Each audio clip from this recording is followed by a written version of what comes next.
lidhje direkte kolegen Elda Menga,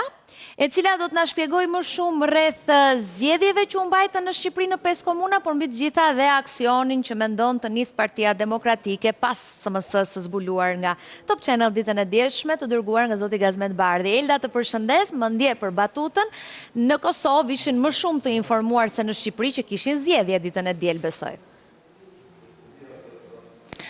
Po, me sa duket, ju e keni parë vetit gjatë transmetimit maraton që kolegët tanë kanë mbajtur në 5 bashki të vendit, ku shpeshherë qytetarët ishin të pa informuar që kishte një garë elektorale. Por si Dorela dua ta nisim bashkë këtë komunikim me një lajm të fundit. Sekretariati i Etikës ka përjashtuar nga punimet e kuvendit Sali Berishën me 10 ditë për fyerjet e tij në adresë të ambasadorit të Bashkimit Evropian Silvo Gonzato, ndonë se Partia Socialiste kishte kërkuar një ndërshkim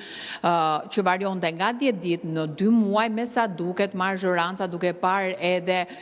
marrëdhënien e kushtëzuar apo bojkotin e përkohshëm të opozitës, ka menduar që t'i jap një dënim minimal kryetarit të Partisë Demokratike. Ndërkohë nga ana tjetër në këtë mbledhje nuk ka marrë pjesë opozita për shkak se ka vendosur të ketë një bojkot jo vetëm të sekretariatit të Etikës, ku edhe ajo kishte një kërkesë ndaj kryetarit të grupit parlamentar socialist Tauland Balla, duke kërkuar dhe përjashtimin e tij me 10 ditë për shkak të fyerjeve që sipas Partisë Demokratike shpeshherë kreu grupit parlamentar socialist bën në adresë të demokratëve, sidomos duke marrë si referencë seancën e fundit plenare, por Partia Demokratike ka vendosur të radikalizojë qëndrimin në këto momente. Në fakt Sali Berisha po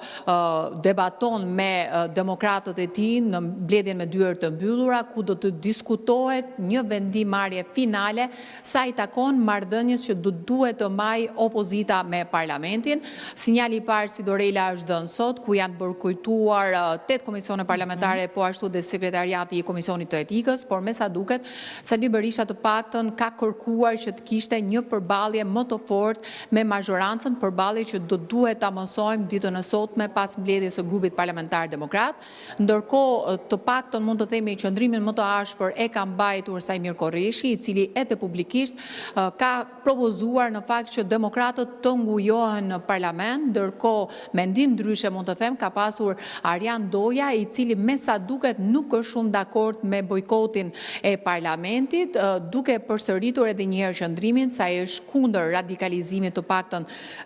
të aksionit të opozitës brenda sallës së parlamentit, sallë ku duhet të diskutohet, debatohet për ligje të rëndësishme në dobi të elektoratit. Është shumë e rëndësishme se cili do të jetë edhe qëndrimi i deputetëve të tjerë, pasi Berisha ka paralajmëruar që do marrë mendimin e gjithë deputetëve për të dalë më pas me një reagim zyrtar. Ajo që dihet është se sot do të ishte bojkot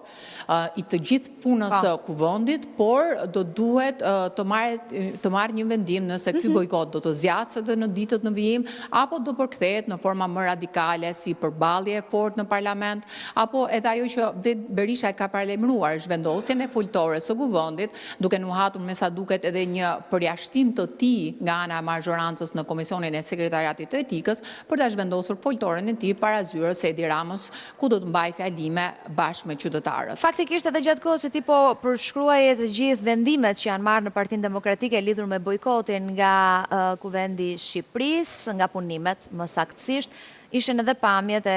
që tregonin qartë faktikisht karriket e boshatisura të njerëz palë që i përket padyshim opozitës e Partisë Demokratike. A ka pasur ndonjë koment zyrtar në PD, jo vetëm nga Berisha, por nga ndonjë eksponent lidhur me këtë vendim për ta përjashtuar Berishën 10 ditë nga kuvendi si pasojë e sulmeve ndaj ambasadorit të Bashkimit Evropian?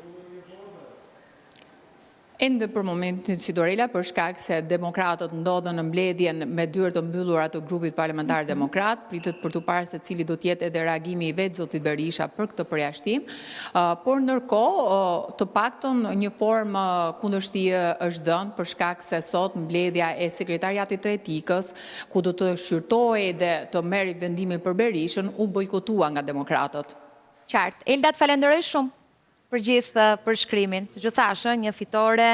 në të pesta bashkit ku zhvilluan zgjedhje nga ana e Partisë Socialiste, qoftë në Vlorë, po ashtu në Cerrik, në Berat, në Mat e Tepelen. Të doja përpara se të ndaheshim bashkë, pse do të jeni me edicion informative, jam e bindur që do të keni më shumë informacion lidhur me këtë, ka një lajm për hetimet e 21 janarit. Prokuroria e posaçme kundër korrupsionit dhe krimit të organizuar, pra SPAK, i ka dërguar ish-kryeministrit Sali Berisha një fletëthirrje për t'u paraqitur në lidhje me hetimet për ngjarjet e 21 janarit. Berisha është njoftuar për të dhënë dëshmi në hetimin që po zhvillohet nga SPAK dhe pritet që ai të paraqitet në organin e